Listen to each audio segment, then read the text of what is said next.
Hi అందరికీ, ఎలా ఉన్నారు? ఈ మధ్య చాలా వేడి పెరిగిపోయింది కదా, సమ్మర్ వేడి.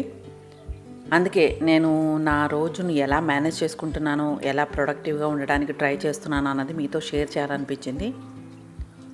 ఇది నా ఈవినింగ్ నుంచి స్టార్ట్ అయ్యే రొటీన్ అనమాట. ఇది ఫ్రైడే ఈవినింగు.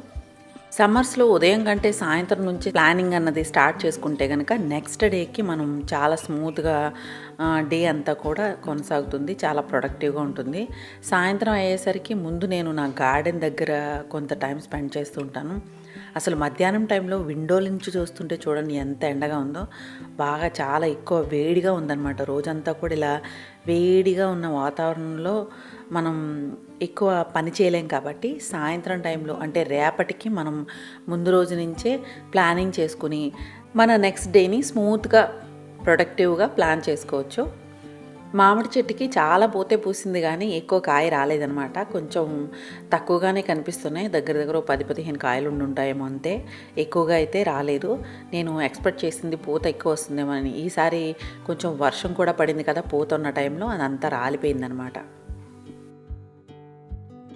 సమ్మర్స్లో కొంచెం ఎర్లీగా లేస్తాం కాబట్టి కొంచెం మధ్యాహ్నం రిలాక్స్డ్గా ఒక న్యాప్ వేసుకుంటాం, లేదంటే అలా కొద్దిగా రెస్ట్ తీసుకున్నట్టు పడుకుని తర్వాత 4-4:30 ఆ టైంకి నా పెట్స్తో పాటు ఒకసారి బయట వాళ్ళని వాక్ తీసుకెళ్ళి వస్తూ ఉంటాను. ఆ తర్వాత ఇలా మనం ప్లాన్ చేసుకున్న దాన్ని బట్టి అంటే రేపొద్దున బ్రేక్ఫాస్ట్కి ఎలా ఏంటి అని అన్నది ముందు నుంచే ప్లాన్ చేసుకుంటే నేను మంత్లీ ట్వైస్ ఇడ్లీ పిండి దోశ పిండి అలా ప్లాన్ చేసుకుంటాను. సో ఈరోజు దోశ పిండి వేస్తున్నాను. అది కూడా దోశ పిండి నా ఫ్రెండ్స్కి కూడా నేను సెల్ చేస్తాను అనమాట. అంటే యాక్చువల్లీ ముందు నేను నా గురించే నేను ప్లాన్ చేసుకునేదాన్ని, రుబ్బుకునేదాన్ని. అయితే వాళ్ళందరూ చాలా అడిగారనమాట, మాకు కూడా సౌత్ ఇండియన్ అథెంటిక్ టేస్ట్ దొరుకుతుంది కదా, పిండి నాకు కూడా ఇవ్వండి అని చెప్పి 2-3 నా ఫ్రెండ్స్ అడిగారనమాట. సో అందుకని నేను వాళ్ళకు కూడా నేను రుబ్బుకున్నప్పుడల్లా పిండి దోశ పిండి లేకపోతే ఇడ్లీ పిండి అడిగితే ఇడ్లీ పిండి ఇస్తూ ఉంటాను. సో దోశ పిండి అయితే రుబ్బుతున్నాను. 2 ఫ్రెండ్స్ అడిగారు, వాళ్ళిద్దరికీ కూడా నేను దోశ పిండి ఇచ్చేస్తాను. అయితే ఈ మధ్య సమ్మర్ కాబట్టి నేను మధ్యాహ్నం టైంలో ఎక్కువ గార్డెన్ వర్క్ అది ఏం చేయట్లేదు. అంటే ఈవినింగ్ 4:30 అంటున్నాను కదా, ఆ టైం కల్లా నేను గార్డెనింగ్ పని మొదలుపెట్టిన. ఈ లూప్లో ఒకసారి మొత్తం కిచెన్ అంతా వైండప్ చేసుకోవటం, ఈవినింగ్ డిన్నర్కి అన్ని ప్రిపరేషన్స్ చేసుకుని పక్కన పెట్టుకోవటం, ఆ తర్వాత గార్డెన్లోకి వెళ్తాను. ఒక్కసారి గార్డెన్లోకి వెళ్ళానంటే మళ్ళీ లోపలకు రావడానికి చాలా టైం పట్టేస్తుంది నాకు. ఎందుకంటే ఒకటి తర్వాత ఒకటి కనిపించిందల్లా చేసుకుంటూ పోతే చాలా టైం పట్టేస్తుంది కదా. అందులో వాటరింగ్ మొదలు పెట్టానంటే కనీసం 2 hours అయితే పడుతుంది. సో అలా నేను మొత్తం ప్లాన్ చేసుకుని, అంటే ఇప్పుడు ఈవినింగ్ అయ్యేసరికి పెట్స్ని తిప్పేసి వచ్చిన తర్వాత చాయ్ పెట్టుకోవడం, తర్వాత కిచెన్లో కౌంటర్ మీద ఏదైనా సర్దాల్సింది ఉంటే అన్నీ సర్దేసుకోవటం, ఆఫ్టర్ లంచ్ అన్నీ సర్దేసుకుంటాం. బట్ ఇంకా ఏమైనా ఉన్నా సర్దాల్సింది, డిన్నర్ ప్రిపరేషన్స్కి ఏమైనా నానబెట్టాల్సినవి అట్లాంటివి ఏమైనా ఉన్నా, కటింగ్ చేసుకోవాల్సినవి ఏమైనా ఉన్నా, ప్రీప్రెప్స్ ఉంటే అవన్నీ బయట పెట్టుకోవడం, అట్లాంటివన్నీ చేసి తర్వాత గార్డెన్లోకి వస్తానన్నమాట. ఈరోజు ఏంటంటే మనీ ప్లాంట్స్ అవి తీసేసాను కదా, అంటే ఆర్చ్ తీసేసాను కదా, ఆర్చ్ తీసేసిన తర్వాత వైన్స్ వచ్చినాయి కదా, వైన్స్ అన్నీ పడేయడానికి ఇష్టం లేదు. సో కొంతవరకు అయితే పడేసాను. ఇంకొన్ని ఏం చేశానంటే ఆ గిన్నెలో చూపించాను కదా, నానబెట్టాను అనమాట. అంటే నాడ్కి మధ్యలో కట్ చేసేసి గిన్నెలో వేసి ఉంచాను. 2 రోజుల నుంచి అనుకుంటున్నాను వాటిని ప్లాన్ చేయాలని, బట్ కుదరట్లేదు. ఈరోజు నీకు కుదరట్లేదు కదమ్మా, నేనే చేస్తానని డాడీ, నేను చేస్తానని తను కూడా నాకు హెల్ప్ చేశారు డాడీ. సో ఇందులో ఏంటంటే ప్లాంటర్లో అడుగున నేను గ్రీన్ వేస్ట్ చేసిన తర్వాత కొంచెం జల్లిస్తానమాట ఆ మట్టి అంతా కూడా. అలా జల్లించిన మట్టినేమో ఇలా టబ్లోకి రైస్ హస్క్ కూడా వేసి, అంటే ఊక కూడా వేసి కలిపేసి చక్కగా అందులో ఎండబెట్టేసి పెట్టుకున్నాను. మిగతా రెసిడ్యూ ఉండిపోతుంది కదా, కొంచెం బరకగా అక్కడక్కడ పుల్లలు అట్లాంటివన్నీ ఉన్నాయల్లా ప్లాంటర్లో అడుగును వేసేసాను అనమాట. దగ్గర దగ్గర ఒక 3-4 ఇంచెస్ అది వేసి తర్వాత మళ్ళీ ఈ మంచిగా ఉన్న సాయిల్ అంతా వేసి ఆ తర్వాత ఈ మనీ ప్లాంట్ కటింగ్స్ అన్నీ వేసిన తర్వాత పైన మట్టి చల్లేసా. అయితే ఇలా వేసిన ప్లాంటరే నేను మెట్ల మీద పైన స్టేర్ కేస్లో పెట్టుకున్నాను కదా, అది కింద ఫ్లోర్ వరకు కొంచెంతా బాగా దగ్గర దగ్గర 12 feet హైట్ వరకు పెరిగింది. సో మీకు డౌట్ లేకుండా చాలా మంచిగా ఎదుగుతాయి. బట్ ఏంటంటే టైమింగ్ అనమాట. ఇప్పుడు సమ్మర్ కాబట్టి మోస్ట్లీ ఉక్కపోయి అంటే ఉడికి ఎక్కువ వచ్చేసి అందులోనూ నేను సాయిల్ ఓన్లీ కంపోస్ట్ చేసిన సాయిల్తోనే వేస్తున్నాను కాబట్టి మోస్ట్లీ రాకపోవచ్చు. ఐ విష్ వచ్చేస్తే మాత్రం చాలా మంచిగా గ్రో అవుతాయి అన్నమాట. సో దీనికి జాగ్రత్తగా కేర్ తీసుకుంటూ వాటరింగ్ అది చేయాలి. ఏకదమ్ మనం బాగా నీళ్లు డ్రైన్ అయిపోయేలా ఉంచుకోవాలన్నమాట. సో అప్పుడు కటింగ్స్ బాగా సక్సెస్ఫుల్గా వస్తాయి.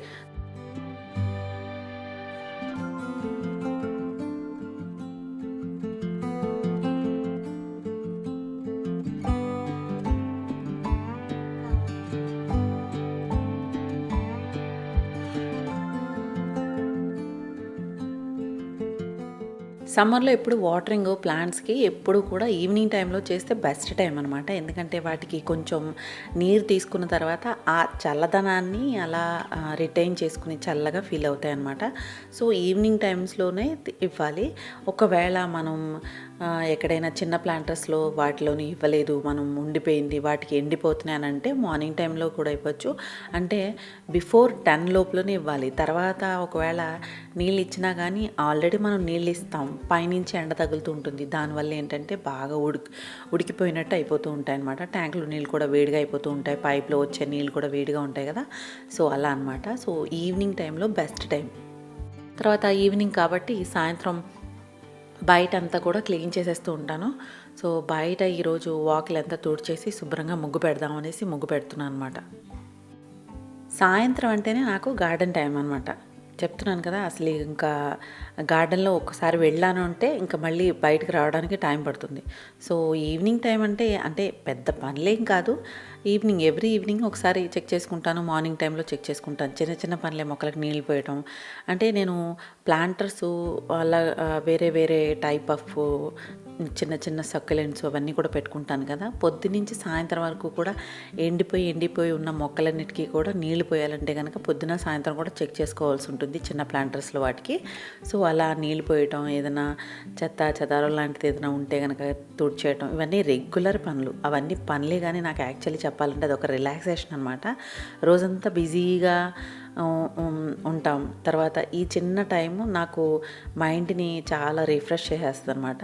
సో సమ్మర్లో ఇంకో చిన్న హ్యాబిట్ ఏంటంటే, ఇంటి బయట లేదంటే బాల్కనీలో మొక్కలకి, మనకి గార్డెన్ ఉంటే మొక్కలకి అలా మన చుట్టూ ఆవరణలో నీళ్లు చల్లుకుంటే కనుక, అంటే ఇప్పుడు నేను బయట మనకి వాకిలు ఉన్న వాళ్ళకి వాకిల్లో నీళ్ళు చల్లుకుని ముగ్గు వేసుకుంటాం. సో అలాగే నీళ్ళు చల్లితే కనుక మన చుట్టూ ఉన్న ఎన్వైరన్మెంట్లో వాటర్ అబ్జర్వ్ చేసుకుని కొంచెం చల్లదనాన్ని ఇస్తుంది. సో అలా నేను ఈవినింగ్ టైంలో స్పెండ్ చేస్తూ ఉంటాను టైంని. సమ్మర్లో నీళ్ళు ఎక్కువ తీసుకోవాలి. నీళ్ళంటే నీళ్ళు ఎక్కువ తాగలేం కాబట్టి నిమ్మకాయ నీళ్ళు, మజ్జిగ, ఇంకా కొబ్బరి నీళ్ళు, ఇలా మనకి లిక్విడ్ ఫామ్లో ఎంతవరకు తీసుకోగలుగుతామో అలాంటివన్నీ కూడా తీసుకుంటే చాలా మంచిది. సో నేను నిమ్మకాయలు మొన్న రసం తీసి పంచదారలో కలిపి స్టోర్ చేసుకోవచ్చు అని చెప్పి వీడియో పెట్టాను కదా. సో అదే నిమ్మకాయ జ్యూస్ అనమాట. దీన్ని మనం డైరెక్ట్గా ఫ్రిడ్జ్లో పెట్టుకోవచ్చు, అలా కూడా పెట్టుకోవచ్చు. అయితే ఎక్కువ క్వాంటిటీ ఉంది కాబట్టి నేను రెగ్యులర్గా యూస్ చేసుకోవడానికి విడిగా ఒక బాటిల్లో విడిగా తీసుకుని మిగతాదంతా ఫ్రిడ్జ్లో పెట్టి ఉంచాను. సో ఫ్రెష్ మింట్తో సబ్జా గింజలు కూడా నానబెట్టుకుని ఉంచుకున్నాను. దాంతో ప్రసాద్ గారికి నిమ్మకాయ నీళ్ళు కలిపేసిస్తున్నాను అనమాట. సో ఇలా మనకి అన్ని థింగ్స్ అన్నీ కూడా ప్రెప్స్ చేసుకుని రెడీగా చేసి పెట్టుకుంటే ఈజీగా చేసుకోవచ్చు ఏదైనా కూడా. సో మనకి కిచెన్ టైంని తగ్గిస్తుంది, మన టైంని ఎక్కువ పెంచుతుంది అనమాట. అంటే మీ టైం ఎక్కువ ఉంటుంది. సో దానివల్ల ఏంటంటే మీరు ఎనర్జెటిక్గా ఎక్కువ పని చేయగలుగుతారు, మంచి ఫ్రెష్ మైండ్తో ఆలోచించుకోగలుగుతారు, ఏదైనా కానీ ఈజీగా చేయగలుగుతారు. సో ప్రెప్స్ చేసుకోవడం తప్పేం కదండి. ప్రతిదీ కూడా ప్లానింగ్ ఉండటం చాలా బెస్ట్ థింగ్ అనమాట. సో ప్రసాద్ గారికి అయితే నిమ్మకాయ నీళ్ళు చాలా బాగా నచ్చినాయి. మామిడి కాయలు వస్తున్నాయి, మామిడి పళ్ళు కూడా వచ్చేస్తున్నాయి. వాటితో కూడా మనం డ్రింక్స్ చేసుకోవచ్చు, లైక్ ఆంపన్న చేసుకోవచ్చు. ఆంపన్న చాలా బాగుంటుంది, నేను నా వీడియోస్లో పెట్టాను. మీరు కావాలంటే మా వీడియో లింక్ ఇస్తాను, చెక్ చేయండి. ఆ తర్వాత ఇంకా మనం మ్యాంగో జ్యూస్ అంటే, మ్యాంగో అయితే మళ్ళీ వేడి చేస్తుంది. సో అది లిమిటెడ్గానే తాగగలుగుతాం కాబట్టి ఎక్కువ తాగలేం కాబట్టి, ఇంకా మనకి ఈజీగా డీటాక్స్ చేసుకోవచ్చు, ఇన్ఫ్యూజ్డ్ వాటర్ చేసుకోవచ్చు. అది స్టోర్ చేసుకుని చక్కగా మనం రెగ్యులర్గా తాగుతూ ఉండొచ్చు. మధ్యాహ్నం బయటికి వెళ్ళేటప్పుడు మాత్రం నీళ్లు తాగకుండా బయటికి వెళ్ళకూడదు. ఎంటీ స్టమక్తో పొద్దున్నే బయటికి వెళ్ళకూడదు. కొంచెం కాకపోతే కొంచెమైనా ఏదైనా తిని డీటాక్స్ వాటర్ కానీ ఇలా మజ్జిగ కానీ అట్లాంటిది ఏదైనా తాగి వెళ్తే కొంచెం బాగుంటుందన్నమాట. ఇంటి నుంచి వెళ్ళేటప్పుడు ఎప్పుడైనా సరే బయటికి వెళ్ళేటప్పుడు ఒక బాటిల్ మజ్జిగ కానీ లేకపోతే నిమ్మకాయ నీళ్ళు ఇలా కలుపుకొని పట్టుకుని వెళ్తే కొంచెం బెటరు. ప్లాస్టిక్ బాటిల్స్ కంటే స్టీల్ బాటిల్ అయితే చాలా బెటరు. ఇది సాటర్డే మార్నింగ్, అంటే నెక్స్ట్ డే మార్నింగ్ అనమాట. సో మార్నింగ్కి పొద్దున్నే లేచిన వెంటనే రష్ లేకుండా ప్రశాంతంగా లేవాలి. పొద్దున్నే లేచినా కానీ వెంటనే మనం కిచెన్లో, నేనైతే చాలా స్లో మార్నింగ్స్ అనమాట. నాకైతే నా బాడీ తొందరగా యాక్సెప్ట్ చేసుకోదు. సో అందుకే నేను నైటే అన్నీ క్లీన్ చేసేసిన తర్వాత డిష్ వాషర్ లోడ్ చేసేసి కౌంటర్ అంతా కూడా క్లీన్ చేసుకుని రేపు పొద్దున్న మార్నింగ్కి ఏం చేయాలి బ్రేక్ఫాస్ట్లో లేకపోతే లంచ్లో ఏం వండాలి అనే వల్ల మైండ్లో కొంచెం సెట్ చేసుకుని పడుకుంటాను అనమాట. పొద్దున్న లేచిన తర్వాత అంత రష్ ఉండదు. నైటు చింటూ బయలుదేరాడు, మార్నింగ్ కల్లా ఇంట్లో ఉన్నాడు అనమాట. సో వాడితో కొంచెంసేపు అలా టైం పాస్ అయింది. బ్రేక్ఫాస్ట్ అంతా అయిపోయిన తర్వాత ప్రెస్కి బట్టలు ఇచ్చాను. సో అవి వచ్చినాయి, అవన్నీ కూడా మళ్ళీ కౌంట్ చేసి పెట్టుకోవాలి కదా. సో మనం ఇచ్చేటప్పుడు అన్నీ కౌంట్ చేసేస్తాం, వచ్చిన తర్వాత కూడా చెక్ చేసుకోవడం బెటర్. కాబట్టి సిరి వస్తుంది కదా, దాని బట్టలన్నీ ఒకసారి ప్రెస్కి ఇచ్చేస్తే బెటర్ కదా అనేసి దాని బట్టలన్నీ కూడా ఇచ్చాను. సో అవన్నీ కూడా మళ్ళీ సర్దుకోవాలి. ఇప్పుడు సమ్మర్స్లో ఎక్కువసేపు కిచెన్లో నుంచుని లేకపోతే కిచెన్లో వర్క్ చేయాలంటే కనుక అంత ఎక్కువ ఇష్టం ఉండదు. ఎందుకంటే చాలా ఎక్కువ హాట్గా ఉంటుంది కాబట్టి వెదరు. స్టవ్ దగ్గర వేడిలో మనకి వంట చేయాలన్నా కొంచెం ఇబ్బందిగా ఉంటుంది కదా. సో దానికి మనం ప్రీ ప్రెప్స్ లాంటివి రెడీ చేసి పెట్టుకుంటాం. సో కొన్ని అయితే మనకి ప్రీ ప్రెప్స్ కుదరవు. లైక్ ఆలు ఫ్రై చేద్దాం అనేసి ఈరోజు ఆలు ఫ్రైకి కట్ చేస్తున్నాను. ఇవైతే మనం బాయిల్ చేసుకుని ఫ్రిడ్జ్లో అయితే పెట్టుకోగలం, కానీ పచ్చి ఆలు అయితే మనం పీల్ చేసి పెట్టినా కట్ చేసి పెట్టినా నల్లగా అయిపోతాయి. సో ఇట్లాంటివి అప్పటికప్పుడు చేసుకోవాలి. కాబట్టి మనం చేసుకోవడానికి ముందే మనం ఏం చేయాలన్నది ప్లాన్ చేసుకుని ఉంచుకుంటే కనుక ఈజీగా మన టైం మెయింటైన్ అవుతుంది. సో ఈరోజు ఏంటంటే పప్పు పాలకూర, ఆ తర్వాత ఆలు ఫ్రై చేశాను. ఆ తర్వాత అయిపోయిన తర్వాత గార్డెన్లోకి వచ్చాను అనమాట. పొద్దున్న బయట అంతా క్లీన్ చేయలేదు. సో దాని గురించి మనీ ప్లాంట్ గార్డెన్ అంతా క్లీన్ చేద్దాం అనేసి చీపురుతో తుడుస్తుంటే అవ్వట్లేదు. ఒక్కొక్కసారి జామ చెట్టు ఆకులు చాలా ఎక్కువ రాలుతున్నాయి. సో దాని గురించి ఇలా మెషినరీతో వేసేస్తే కనుక ఈజీగా తొందరగా అయిపోతూ ఉంటుంది. కొంచెం డస్ట్ అది ఎగురుతుంది. ఈ మధ్య ఈ ఏరియాలో కూడా దోమలు ఎక్కువైపోయినాయి, బాగా ఎక్కువగా వస్తున్నాయి దోమలు. ఇప్పుడు సమ్మర్ ఇంకా బాగా ఎక్కువ అవుతుంది కదా, బాగా ఎక్కువ అయిపోయేటప్పటికల్లా చచ్చిపోతాయి. స్టార్టింగ్లో మాత్రం ఉంటాయి. మాన్స్టరా చూడండి, మాన్స్టరా జంగల్ నాది. సో నేను తయారు చేసుకున్న మాన్స్టరా అనమాట ఇవన్నీ కూడా. అంటే మెయిన్ 2 ప్లాంట్స్ మదర్ ప్లాంట్స్, మిగతావన్నీ కటింగ్స్తో రెడీ చేసినవి. ముందు ఏం చేస్తానంటే నేను స్టెమ్ నుంచి నాడుకి మధ్యలో కట్ చేసుకుని బాటిల్లో పెట్టేసి దాన్ని మంచిగా వాటర్ రెగ్యులర్గా చూసుకుంటూ చెక్ చేసుకుంటూ దాని రూట్ గ్రో అయ్యే వరకు చూసుకున్న తర్వాత, గ్రో అయిన తర్వాత మంచిగా సాయిల్ మిక్స్ చేసుకుని తర్వాత మనం ప్లాంట్ చేసేసుకోవడమే. ఇది ఒక మదర్ ప్లాంట్. దీని నుంచి నేను 2 కటింగ్స్ తీసాను. బట్ ఒక కటింగ్ సరిగ్గా సక్సెస్ అవ్వలేదు, ఇంకొకటి బాగానే సక్సెస్ అయింది. ఆ తర్వాత ఇంకొకటి అక్కడ రెడ్ పాట్లో మొన్ననే మీరు చూసే ఉంటారు కదా వీడియోలో. సో అది 2 కటింగ్లు ఒకే దాంట్లో పెట్టేశాను. మిగతావన్నీ ఒక్కొక్క కటింగే ఒక్కొక్క పాట్లో ప్లాంట్ చేశాను అనమాట. మళ్ళీ 2 కటింగ్ ఒక దాంట్లోనే పెట్టేస్తే ఎక్కువ బుషీగా అయిపోతే ఇబ్బంది కదా తీయటం అనేసి. బట్ ఇప్పుడు ప్రస్తుతానికి మదర్ ప్లాంట్ నుంచి కట్ చేసేటప్పుడు అయ్యో ఇంత మంచిగా ఎదుగుతున్నాం దీన్ని కట్ చేసేయడమా అని అనుకోవద్దు. మీరు స్టార్టింగ్లో కట్ చేసి పెట్టుకుంటే తర్వాత మీకు ఫ్యూచర్లోకి గ్రో అయినప్పుడు చక్కగా చాలా ఎక్కువ ప్లాంట్స్తో మంచిగా కళకళలాడుతూ ఉంటుంది గార్డెన్. సో మట్టి కూడా చూడండి నేను ఎంత బాగా లూజ్గా బాగా కలిపాను అనమాట.